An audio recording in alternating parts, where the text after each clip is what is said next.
philosophie des religions à l'Université Cheikh Anta Diop de Dakar. Très bien. Alors, vous venez de présenter le livre Le cri de Picasso. Globalement, qu'est-ce qu'il faut retenir de ce livre? Voilà, c'est vraiment un très très beau livre. Un très beau livre, vraiment, que je recommande de lire. C'est un livre qui, d'une certaine manière, retrace l'odyssée des objets d'art africains. Donc c'est un livre qui montre comment les objets d'art ont été transportés par les missionnaires, par les militaires et également par les agents de l'administration coloniale. Donc comment ces objets d'art ont été d'une certaine manière arrachés à l'Afrique et ont été conduits en Europe. Voilà. Et donc dans ce livre, on voit comment se pose le problème de la perception de l'art africain par l'Europe. Ces objets d'art ont d'abord été considérés comme des objets d'art primitifs avant d'être présentés comme des objets d'art premiers. Et c'est, si vous voulez, cette trajectoire, ce changement du regard de l'Europe sur l'art africain que retrace le livre du professeur Jean Bédard. Alors, comment est-ce qu'on peut aujourd'hui, avec le temps qui est passé, arriver à hisser l'art africain au même niveau que les arts pour qu'il ne soit pas ghettoisé comme un art primitif? Voilà, l'Afrique est très dynamique sur le domaine de l'art. On voit que le marché de l'art est un marché qui se porte très bien. Donc l'art africain est en train vraiment d'avoir sa place dans la construction universelle de l'art. Ça, c'est quand même une chose qui est importante à souligner. Donc il faut voir qu'il y a eu quand même un cheminement. Il n'était pas facile pour l'Europe de ne pas construire d'une certaine manière une Afrique dont on peut dire que c'était une Afrique plus fantasmée, qui existait davantage dans l'imaginaire européen que dans la réalité. C'est cela qui a un peu faussé les choses.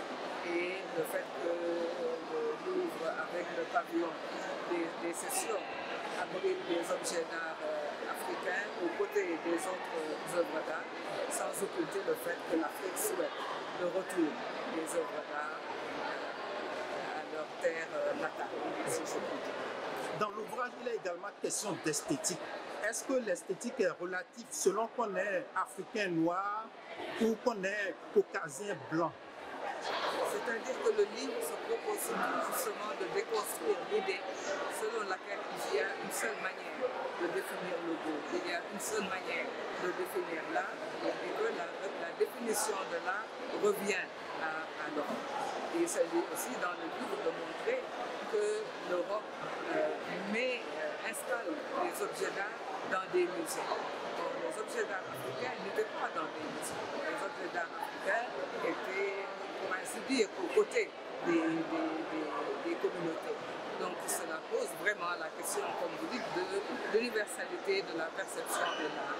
Et il s'agit donc de voir la richesse de l'art, la richesse de la conception de l'art, qui fait que finalement, il y a quand même plusieurs manières de vivre avec les objets d'art.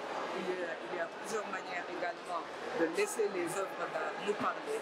Et il y a plusieurs manières donc finalement de concevoir l'art. Alors, est-ce que l'Occident, en créant l'art primitif, l'intention est claire de minimiser la créativité des Noirs, des Africains? Oui, c'était ça. Au début, en parlant d'art primitif, c'était une manière de voir l'Afrique et les Africains, de voir le noir africain. Nous avons rappelé tout à l'heure les écrits des ethnologues, les écrits de penseurs comme Buffon, comme Denis, qui établissaient des échelles dans le domaine de l'humanité et qui plaçaient l'homme noir pratiquement dans l'infra-humanité, dans la pré-humanité.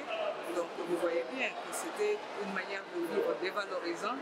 Et lorsque vous dévalorisez le noir africain, évidemment, son art ne peut pas avoir à vos yeux la même valeur que l'art européen ou autre. Et la question c'était, s'agit-il même d'œuvres d'art? Mais en même temps, quand ils sont venus en Afrique, ils ont bien pillé ses ressources artistiques. Hein. Oui, on peut dire qu'il y a vraiment eu, comme on le rappelait tout à l'heure, un pillage systématique et méthodique donc des œuvres d'art, des objets d'art africains. Et ces objets d'art, comme le montre le livre, vont finir par avoir un grand impact sur l'art européen, avec Picasso, d'où le titre du livre, et d'autres peintres également. Et même jusque dans le domaine de la littérature, la présence donc, de l'art nègre va se faire sentir. C'est comme si l'art nègre avait donné une nouvelle vie à l'art européen. Le titre de l'ouvrage, c'est Le Cri de Picasso. Mais comment cela s'explique-t-il? Voilà, c'est-à-dire que c'était un siècle où l'Europe traversait, pour ainsi dire, une sorte de crise. Il y a eu la guerre mondiale, il y a eu beaucoup de difficultés en Europe, et donc l'Europe conquérante qui s'imposait à travers le monde s'est mise à réfléchir sur elle-même et à réfléchir sur ses propres difficultés et sur sa propre idéologie. Il s'agissait donc pour l'Europe de revenir sur elle-même. Et on se rend compte qu'il y a eu beaucoup de poètes qui ont reconnu que là, et de poètes comme Apollinaire, comme Rimbaud, où il y a eu aussi des peintres qui reconnaissent que l'art était en train de s'essouffler. Et donc c'est comme avec Gauguin, quand on disait qu'il fait aussi partie des peintres qui ont été fortement influencés par l'art que l'on appelait l'art nègre.